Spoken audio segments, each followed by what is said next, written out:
This is an engine update on the kit for the vehicles that we will be selling, both the kits and if we can assemble them and sell them. I built a prototype with a Chevy LS3. It's pretty good in that it's widely available, it's affordable, it's reliable, it's got a good decent amount of power, it works well with the Porsche transaxle, with the 6-speed manual, it's fun. The exhaust that I installed on it was not great. It sounds a little bit like a truck. I had bought a Maserati 4.7 liter V8. I thought, well, maybe I'll try something different.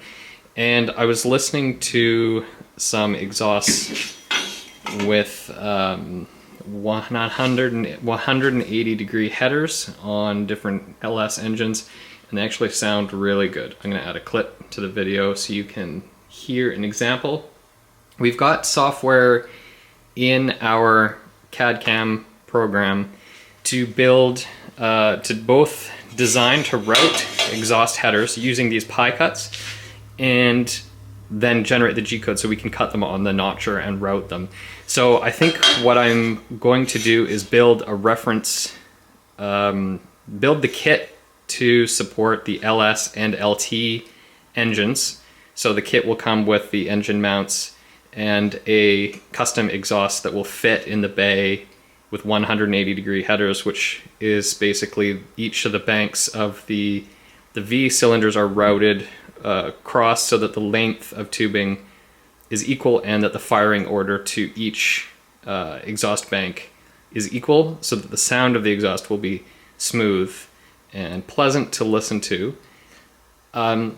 This was the first prototype of the pie cut tube notch, so this was a 90 degree bend. Kind of went out of 90 degrees when I was welding it because it was just sitting on the floor. The problem with this though is that when we generate the code for the G code based on the tube profile, it has to basically calculate where all of the features are. And the first attempt, you can see along the ridge that there's a bridge that connects each of the segments together so that the whole length will stay connected. So what I did was just simply say that the arc circumference, the length of the tube that composes the arc, is just the outer circumference, and that's definitely wrong, because when you bend the metal, it's going to bend in the center, which is either somewhere in the center of the metal, so that's like the outer circumference minus half of the wall thickness. So I'm going to cut a new piece of metal with two 90 degree bends in it and just use it in a jig and basically just calibrate the software so that when we generate designs and cut exhaust headers, then the length that we expect, so that's the distances, the total length has to match the CAD model. So in this example it's slightly longer because the circumference, I was using the outer edge, but it doesn't actually bend on the outer edge. Also there's segments, so there's flat edges. We'll have to figure out how to calculate that. But I think this will be a good way to build custom, really tight fitting, equal length or 180 degree headers for an LS or an LT based engine on the kit that we'll sell. I'll put some sound clips so you can hear what that will sound like. And then the alternative is we'll basically build the cars with a combustion engine with the LTLS or an electric version, which will have a Tesla battery pack behind the rear firewall and then some kind of Tesla motor in the back. I don't know if we'll be able to fit one on the front. Maybe we'll figure something out. So either electric or gas. This is just going to be really cool. The software does do the routing automatically, so we just have to import the CAD models of the latest chassis design, the engine shape, and we'll lay out a quick version to get it started, and then the software will route to optimize to reduce the space, to make sure that each of the lengths are equal, and a few other different things. So let's do a test and see if we can get this pie cut G-code dialed in. This is our old tube notcher. It worked well. It took a while to get going, and we actually revised it a few times. You can actually see underneath here, we've got these metal stands. We made those with the notcher and with a bender. And this notcher is being replaced. So I will show you the new version. This is the new tube notcher that will replace the old one. So the idea is this, you can wheel around your shop and you feed the tube in through the other side. So this rotates, the torch is on the end. You can also have a pen marker. There will be a cable length to retract the cable. The plate is missing, but there's an opening and you feed the tube in, it will pull in the length and then rotate the torch around the length of tube. And this is going to be a lot more portable than the old notcher, which was 14 feet long.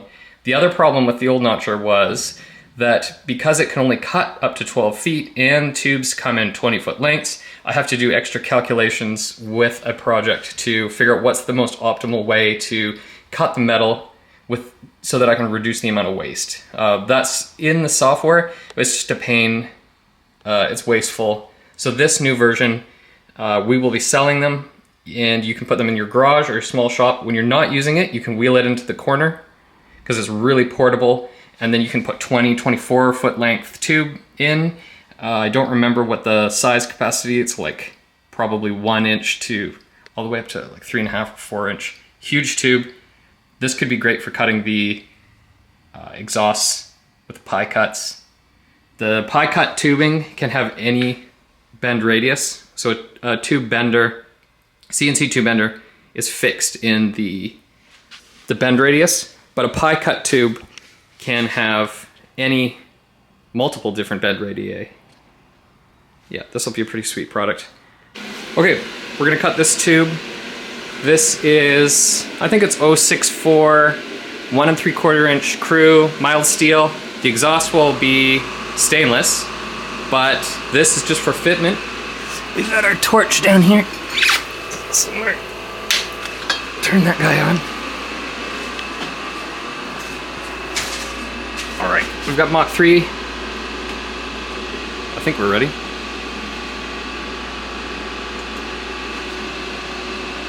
Stop. Reset. 0. It ran from, let's see, go to 0. I had done a test run. Okay, now we're on line 0. It should have started at the beginning this time. Easy to make mistakes. All right. Fire.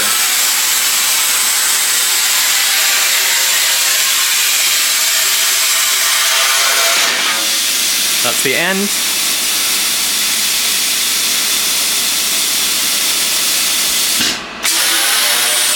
First cut.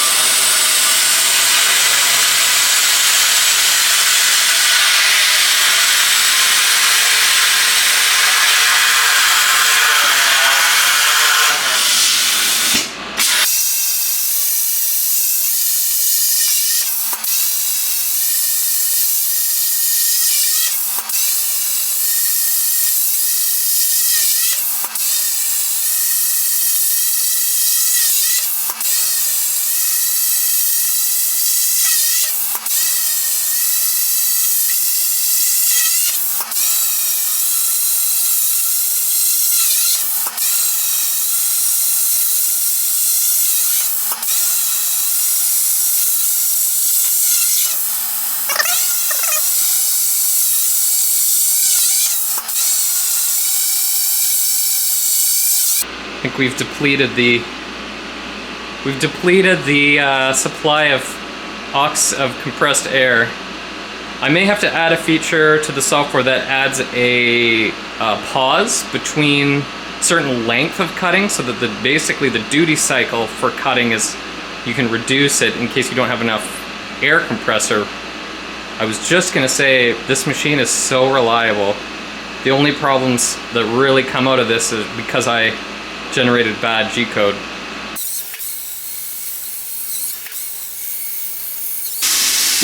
Pretty good looking cuts.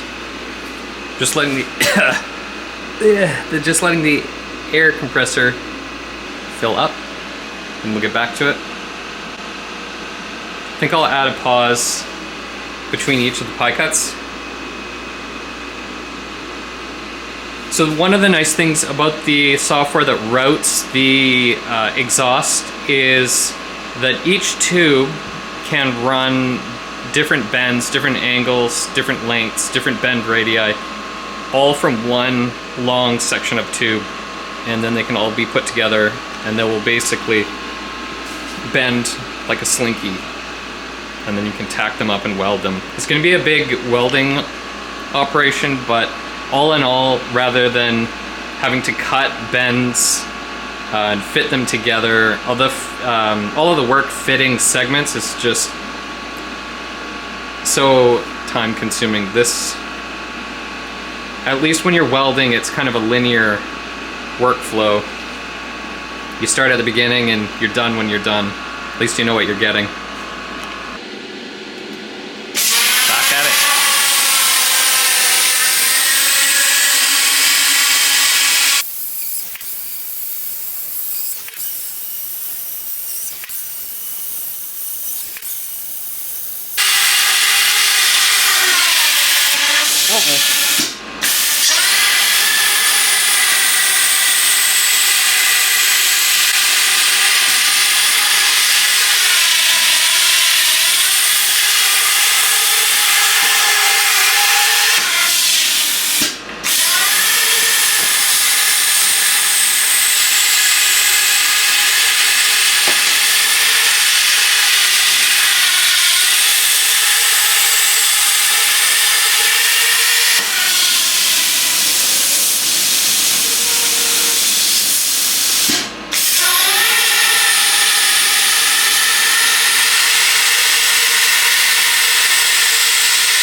Okay, that was a mega fail, and I will explain after I shut this thing down.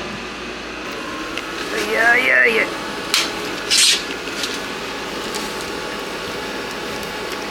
Oh, come on. Oh, yeah.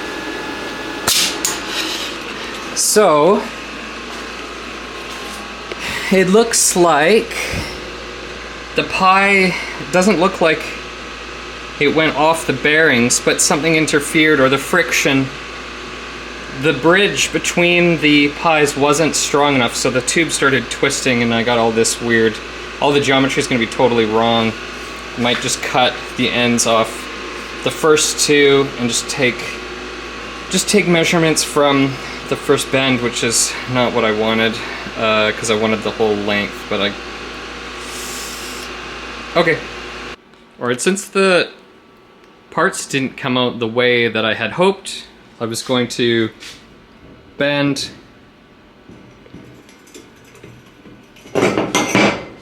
90,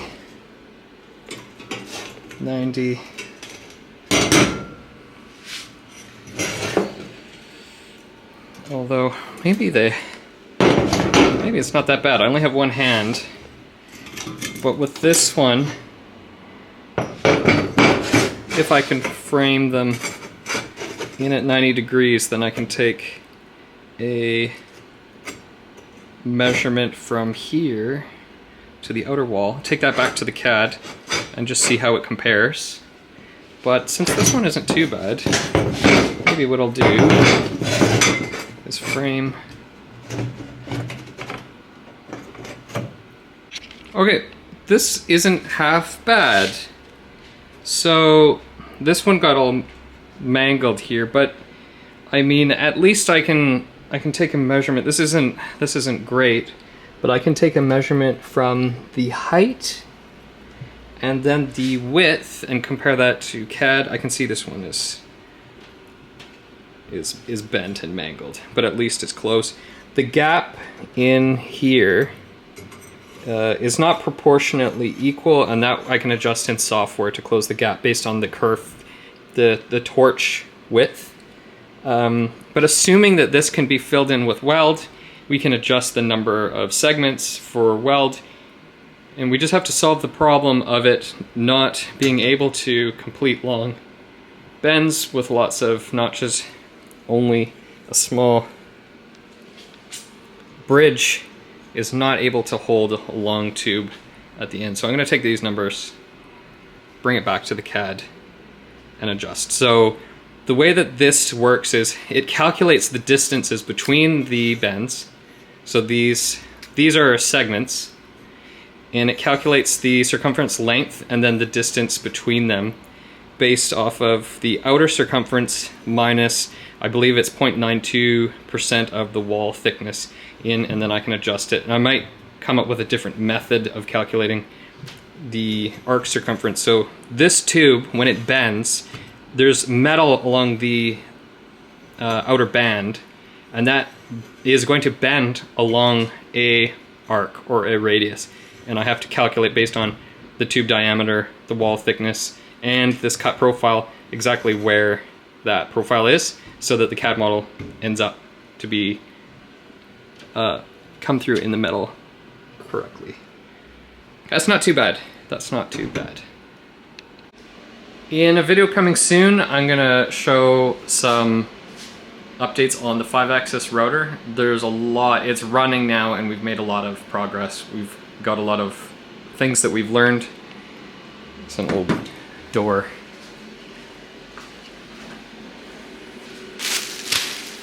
You can see it's full of foam right now. It works really well. We can cut 4 by 8 feet blocks of foam. We can make some molds, really large sizes for the kits, and we can also manufacture molds for you if you have projects, wings, fenders, any kind of automotive body panel parts. If you want molds to make them, we can cut them out of foam, and I think we can sell the molds directly. Reach out if you have any questions about that. It's 5-axis, and we should be able to get some really good detail. The cut we made today, this is the model of the tube. The color purple represents an arc tube that is meant to be cut with pie cuts. You can see this object here, and it contains 10 of these pie cut slots, these wedge shapes, so you can see the geometry. Cuts on one side and then the other. They're joined at the edge, and it leaves this bridge connected between the two. If you're wondering why the pies don't follow the length of the tube, is because it wouldn't make any sense to render it that way. So the arc tube is made up of these segments between these points. So the curved shape is the final form that will result, but the notches are cut from the straight section. So that's why they are following the straight line here. And one of the things that I noticed after filming was that when I placed the tube in the right angles, I was squeezing it. So if you notice in the bottom, in the center, all of the gaps were tight, and then up at the top, the gaps were wide. So I noticed that the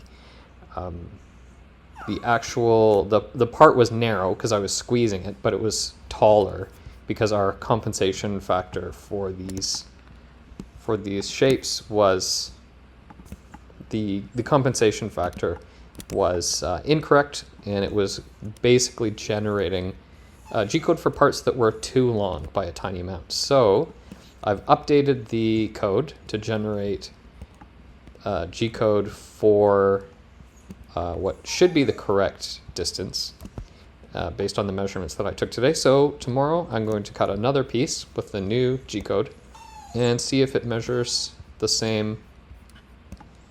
correct shape.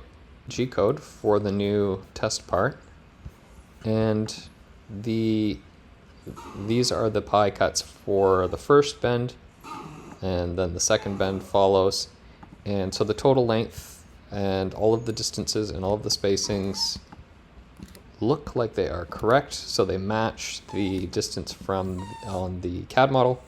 And so this is what I'm going to cut tomorrow, and we will verify that it works. How I made the tube with the ADS software. It is a arc tube, and when I edit the shape, I go into each of the points and I set the location. It was 5, x was negative 5.5, 5.5 on the other side, 3 high, and I can just punch in the numbers that I want.